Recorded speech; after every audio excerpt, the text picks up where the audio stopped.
شاید فکر وکړئ د ماشومانو د رنګونو کتاب جوړول سخت کار دی یا دا چې یوازې ماهر ډیزاینر یې کولی شي، خو داسې نه ده. زه نن دا ثابتوم چې حتی ته هم کولی شې خپل لومړی د رنګونو کتاب جوړ کړې او امازون KDP ته یې اپلوډ کړې، فقط په یو موبایل او لپټاپ، بغیر له پیسو، بغیر له تجربې. ما خپله هم د همدې ځای نه شروع کړې وه. نه مې هنر زده و، نه ډیزاین او نه مې تجربه لرله او په انګلیش هم نه پوهیږم. چې کله مې شروع وکړه او دا طریقه مې زده کړه، هر څه بدل شول. نن همدا لار ډیر واضح او اسانه په ساده پښتو ژبه قدم په قدم درښیم. که غواړئ دا ټول مراحل زده کړئ، څنګه د کتاب پاڼې جوړې کړو او د کتاب کاور ډیزاین کړو او امازون KDP ته یې اپلوډ کړو، مکمله ویډیو یې دلته وګوره.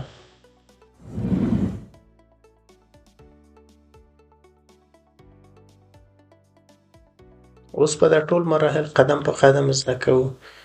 په لومړي سر کې به راشئ ګوګل ته، دلته به سرچ کې canva.com. په دې ویب سایټ باندې به کلیک کړئ.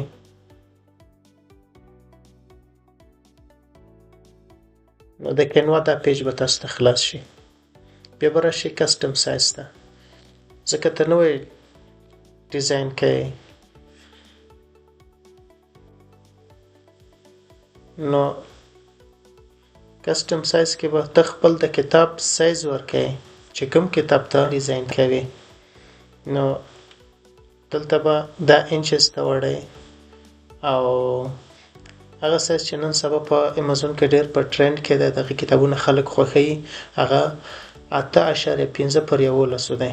نو دلته به ورکړئ 8.15 پر 11. Create a new design باندې به کلیک element ته.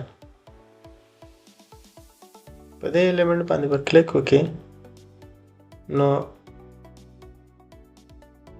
دلته چې هر څه تاسو غواړئ سرچ کولی شئ او دغه تصویران تاسو خپل پیج کې اډ کولی شئ.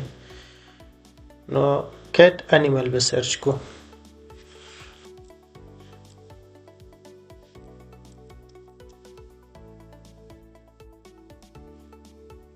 cat animals.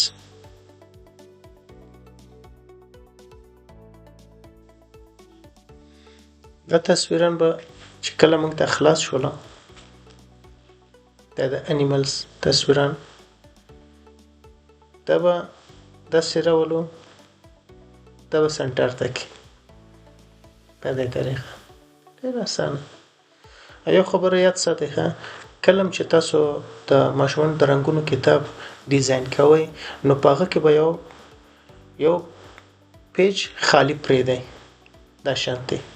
ګوره دا اوس یو تصویر شو، یو خالی شو، نو دکې به موږ تصویر ورکوو. دا ځکه یو تصویر رنګي، نو د شاتني تصویر ته د دې رنګ ونه وځي، نو د هغې دپاره یو ورقه خالی پرېږدو، یو پیج موږ خالی پرېږدو. ما بعضې تصویران ځان سره سیف کړي دي، هغه تصویران راولو.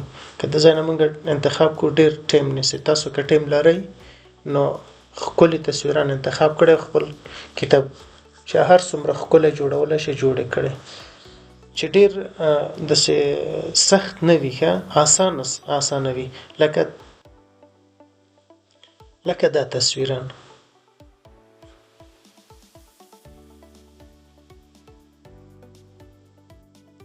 دا به داسې سنټر ته کوئ.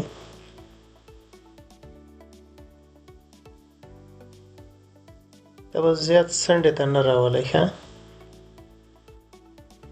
ځکه چې کله دا چاپ شي، بیا د قیچي کولو وخت کې تاسو ته مشکل جوړوي. نو دا اضافي لیکل به ترېنه پاک کړئ. نو دا صفحه به موږ خالی پرېږدو، دې ته به راشو، دې باندې به کلیک کوو، هغه به دلته راشي.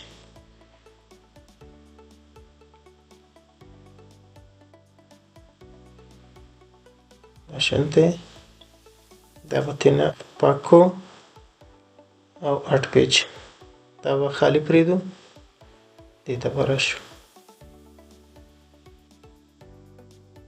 په دې طریقه به تاسو خپل تصویران دلته اضافه کوئ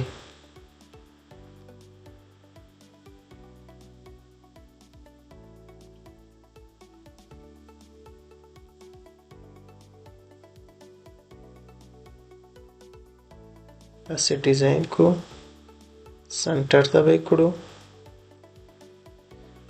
اضافي لیکنه ترنه پاک کو کټ پیج دا به خالی پرېږدو بلکې به دا اډ کو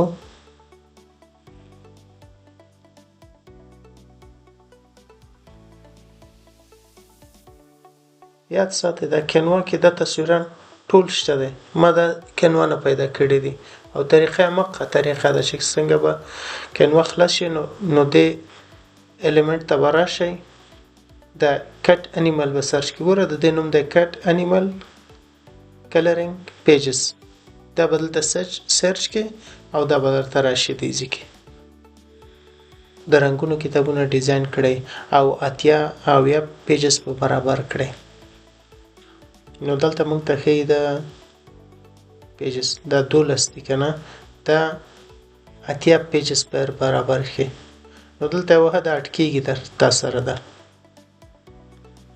هر څومره چې تو غواړې دا کولی شي خو 80 نه زیات مه کوه ځکه بیا دا ډېر چې زیات شي دومره څوک یې نه خوښوي په امازون کې 80 پیج او 80 پیج داسې دا ستاندارد دي مکمل شو دا کتابم نو د ځای نه به تاسو شیر بټن به ووهئ او دلته به م یاد اوسېږه ښه چې کله تاسو ډاونلوډ وهئ دا ډاونلوډوئ که نه دلته به دا پی ډي اف پرنټ کې به هغه کې ډاونلوډ کې ځکه دا پی ډي اف مونږ غواړو که نه نو پی ډي اف پرنټ باندې به کلیک وکړئ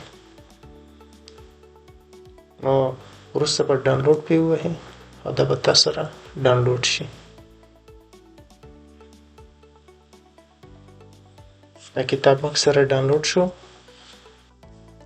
زموږ کتاب اوس مکمل شو نو د دې کتاب یو مهمه برخه چې ده هغه کور جوړول دي بل کلاس کې به انشاءالله هغه درته درښیم او امازون ته اپلوډ کول او څنګه قیمت ورته ټاکو او څنګه د خرڅولو لپاره کیورډ پیدا کړو دا ټول مراحلو باندې به انشاءالله بل کلاس ښه په ډیټیل سره به تاسو ته در زده کول کیږي او هر څوک که غواړي زر تر زره بل کلاس ورته واخلو او د کور هم ورته ډیزاین کړو ډیزاین طریقه ورته ور وښیو نو هغه دې په کومنټ سیکشن کې ولیکي کور